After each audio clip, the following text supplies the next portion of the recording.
অটোক্যাডের text command, তুমি যেভাবে অটোক্যাডে লিখতে পারবা।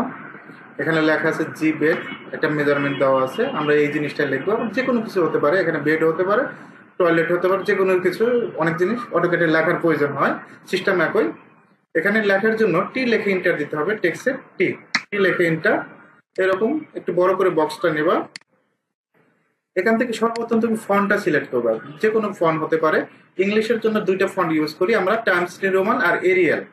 তো এখানে টাইমস নিউ রোমান, এখান থেকে মেজারমেন্ট দিতে হবে, 8 ইঞ্চি হতে পারে, 10 ইঞ্চি হতে পারে, বিভিন্ন মেজারমেন্ট আছে, তুমি দিয়ে দেখবা। জাস্ট একটা ক্লিক করবা, ক্লিক করে এখানে লিখবো জি ইন্টু বেড, বিইডি বেড মানে গেস্ট বেড, এন্টার দেব।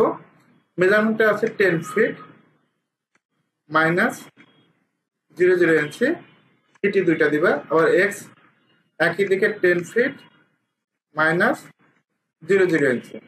এখন এইটা যদি আমরা এই লেখাটা যদি সেন্টার করতে চাই, জাস্ট অবজেক্ট সিলেক্ট করে আমরা সেন্টার করব।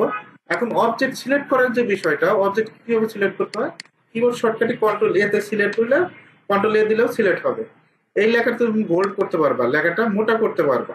ওকে, এখন লেখাটা যদি ইটালিক করার প্রয়োজন পড়ে, কন্ট্রোল এ তে সিলেক্ট করবা, এখান থেকে ইটালিক। দেখো লেখাটা অ্যাঙ্গেল হয়ে গেছে। অনেক সময় লেখার কালারটা চেঞ্জ করার প্রয়োজন পড়ে, এখান থেকে চেঞ্জ করবো কিভাবে, কন্ট্রোল এ তে সিলেক্ট করবো, এখান থেকে লেখার কালারটা চেঞ্জ করে দিতে পারবা। তুমি লেখাটা আন্ডারলাইন করতে পারবে, যে ইউতে ক্লিক করলে আন্ডারলাইন হয়ে যাবে। এবার সহজেই তুমি অটোক্যাডে টেক্সট করতে পারবা।